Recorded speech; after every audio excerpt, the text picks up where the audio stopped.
प्रिय विद्यार्थी नमस्कार। सर्वप्रथम तो आप सभी को द्वितीय वर्ष में प्रवेश लेने पर हार्दिक बधाई।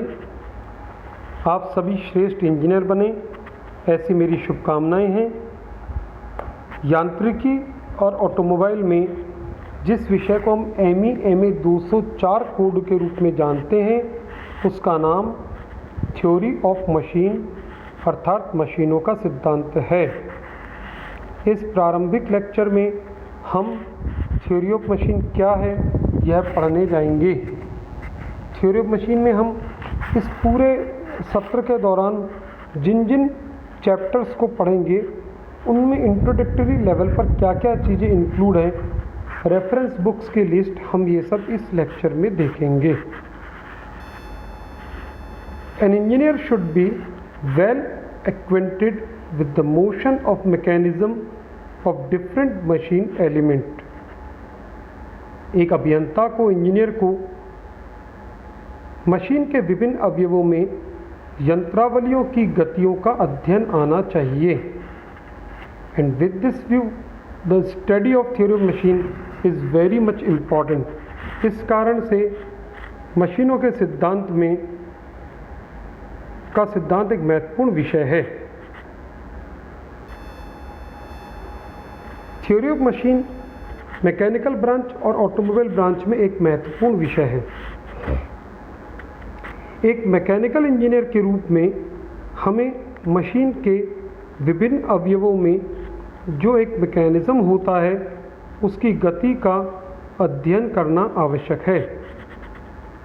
हमें यह ज्ञान होना चाहिए कि लिंक्स कितने प्रकार के होते हैं, लिंक्स क्या होते हैं, इनके फंक्शंस क्या क्या हैं, कितने टाइप्स की गतियाँ या मोशंस होती हैं, निरुद्ध गतियाँ कंस्ट्रेंड मोशंस कितने प्रकार की होती हैं, क्या होती हैं, शुद्ध गतिक युगल या काइनेमेटिक पेयर क्या होते हैं, इनका क्लासिफिकेशन क्या है अर्थात ये कितने प्रकार के हैं, काइनेमेटिक चेन या शुद्ध गतिक चेन क्या होती है, स्ट्रक्चर यानी ढांचा क्या है, मशीन और यंत्रावली क्या होती है, इनमें आपस में क्या क्या अंतर हैं, एक मैकेनिज्म से कितने उत्क्रमण बन सकते हैं, इनकी जानकारी हमें होनी चाहिए। सिंगल स्लाइडर क्रैंक मैकेनिज्म और डबल स्लाइडर क्रैंक मैकेनिज्म की जानकारी होनी चाहिए और हम उच्च गतिक युगल हायर पेयर के एग्जाम्पल जैसे केम और केम फॉलोवर इत्यादि को पढ़ेंगे। अब हम जब सेकेंड ईयर में आ गए हैं मैकेनिकल और ऑटो में, तो अभी तक जो हमारा न्यूमेरिकल प्रश्न को हल करने का सामान्यतः तरीका होता था वो सूत्रों की सहायता से होता था। अब सेकेंड ईयर में जो चैप्टर अब हम पढ़ने जाएंगे, पहले चैप्टर में तो देखिए कोई भी न्यूमेरिकल नहीं होता, सामान्य तौर पर कोई थ्योरेटिकल चैप्टर है।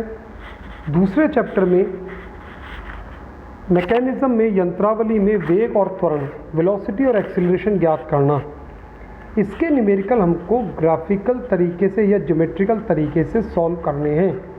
यानी हमें एक चित्र बनाना है जो कॉन्फ़िगरेशन डायग्राम होगा, अभिविन्यास आरेख होगा, उसके आधार पर हम वेलोसिटी और एक्सीलरेशन डायग्राम बनाएंगे, वेग और त्वरण आरेख बनाएंगे और लिंक या उसके लिंक के किसी पॉइंट का वेलोसिटी एक्सीलरेशन फाइंड आउट करेंगे।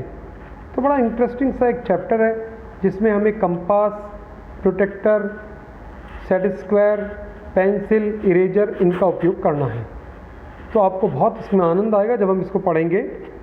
तीसरे चैप्टर के रूप में हम पढ़ेंगे इंजन में पिस्टन का विस्थापन, डिस्प्लेसमेंट, वेग, वेलोसिटी और त्वरण एक्सीलरेशन का सूत्र सिद्ध करना और साथ ही साथ इंजन के विभिन्न पार्ट्स जैसे पिस्टन, कनेक्टिंग रॉड, क्रैंक, इन पर लगने वाले फोर्सेस और टॉर्क को निकालना।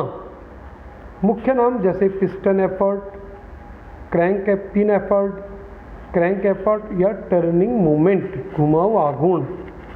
और इस घुमाऊ आघूर्ण का जब सूत्र देखेंगे तो इसका एक ग्राफ बनेगा, उस ग्राफ के आधार पर हम ऊर्जा का उतार चढ़ाव फ्लक्चुएशन ऑफ एनर्जी हम देखेंगे। इस फ्लक्चुएशन ऑफ एनर्जी के आधार पर फ्लाईव्हील की उपयोगिता कैसे होती है वो हम जानेंगे, और फ्लाईव्हील क्या काम करता है, फ्लाईव्हील में एक्सेस एनर्जी का सूत्र क्या है, फ्लाईव्हील में coefficient of fluctuation of speed क्या है, coefficient of fluctuation of energy क्या है, यह हम जानेंगे।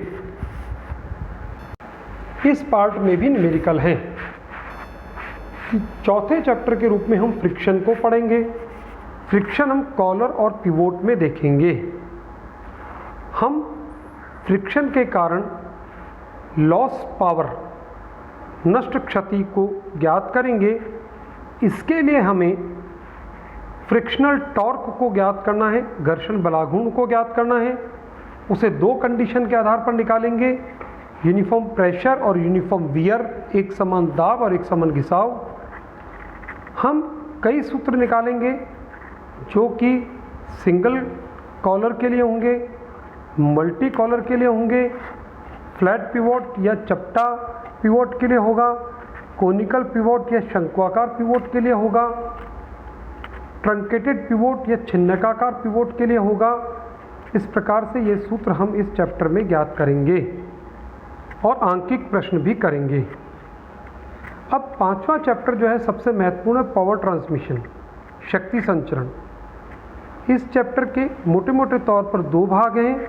पहला भाग बेल्ट, रोप और चेन है, और दूसरा भाग गियर और गियर ट्रेन्स हैं।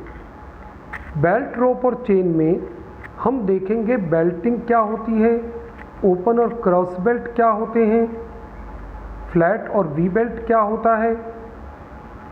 ओपन बेल्ट और क्रॉस बेल्ट की लेंथ का हम सूत्र सिद्ध करेंगे। फ्लैट और वी बेल्ट में ड्राइविंग टेंशन्स, चलित तनावों का अनुपात, रेशो का सूत्र सिद्ध करेंगे।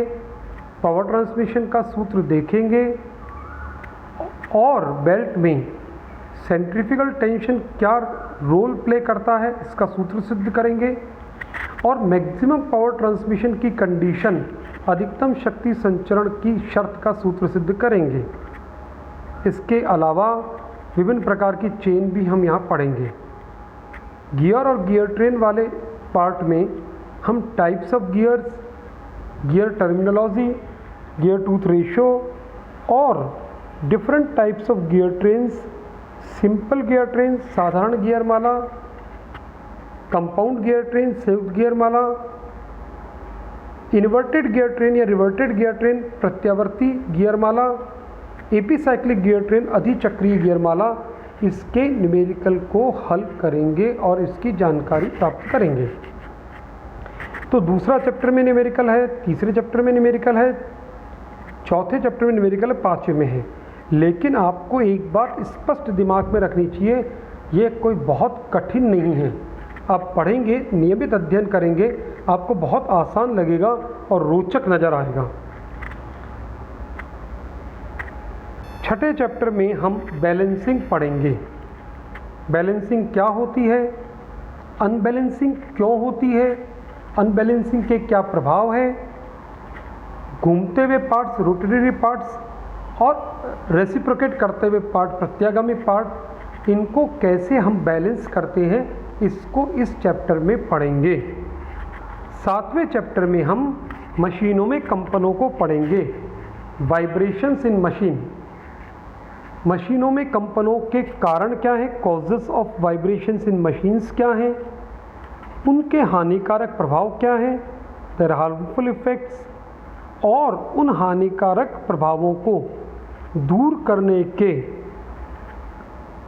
प्रभावी उपाय क्या हैं, रेमेडियल एक्शंस क्या हैं, यह हम इस चैप्टर में पढ़ेंगे।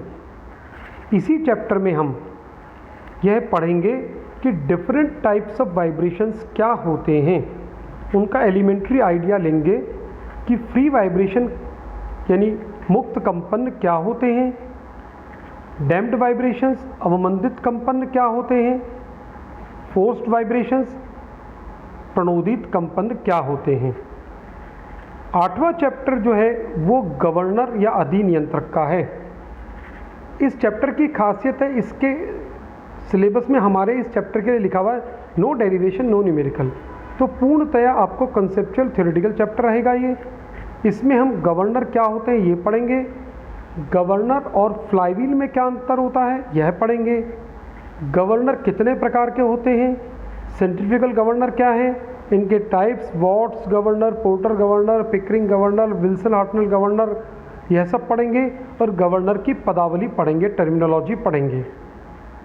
नवे चैप्टर के रूप में हम ब्रेक्स और डायनामोमीटर पढ़ेंगे, शक्ति मापी। एक बार फिर ये पूर्णतः थ्योरेटिकल चैप्टर है। अंतिम चैप्टर के रूप में हम जाइरोस्कोप पढ़ेंगे, जाइरोस्कोप का कॉन्सेप्ट, उसका प्रिंसिपल, और हम जाइरोस्कोपिक कपल को जानेंगे। सब्जेक्ट थ्योरी ऑफ मशीन में be defined as that branch of engineering science which deals with the study of relative motion between various parts of a machine and forces which act on them. The knowledge of this subject is very essential for an engineer in designing the various parts of a machine. Chapters के नाम ये 10 यहाँ लिखे हुए हैं, जिनका मैंने आपको पहले विस्तार में बताया क्या क्या पढ़ेंगे, और ये रेफरेंस बुक्स की लिस्ट है। RS खुरमी, SS रतन, जगदीश लाल, अब्दुल्ला शरीफ, कोई सी किताब आप लें। धन्यवाद।